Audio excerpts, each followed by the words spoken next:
ఈ రంజాన్ స్పెషల్ సందర్భంగా bread roast khoa ఎలా తయారు చేసుకోవాలో టేస్టీగా సింపుల్ ప్రాసెస్లో చూసేద్దాం.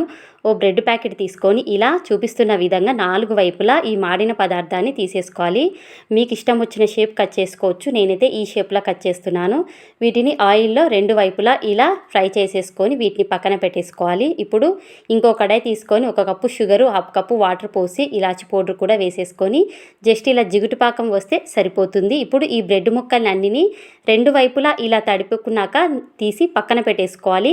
షుగర్ సిరప్ అంటించేసి ఇప్పుడు ఇంకో కడాయి పెట్టేసుకొని ఒక ప్యాకెట్ పాలు ఇలా దగ్గర పన్న తర్వాతకి మిగిలిన సిరప్ ఉంటుంది కదా, షుగర్ సిరపు, వాటిని వేసి ఇలా దగ్గరికి అయ్యేదాకా స్టవ్ బంద్ చేసుకున్నామంటే కోవా అనేది రెడీ అయిపోతుంది. ఇప్పుడు చూపిస్తున్న విధంగా ఈ బ్రెడ్ ముక్కలకి కోవా అంటించేసుకున్నామంటే ఎంతో టేస్టీతో ఈ రంజాన్ స్పెషల్ సందర్భంగా బ్రెడ్ రోస్ట్ కోవా రెడీ. ఈ వీడియో మీకు నచ్చిన ఉపయోగపడిన లైక్, షేర్, సబ్స్క్రైబ్.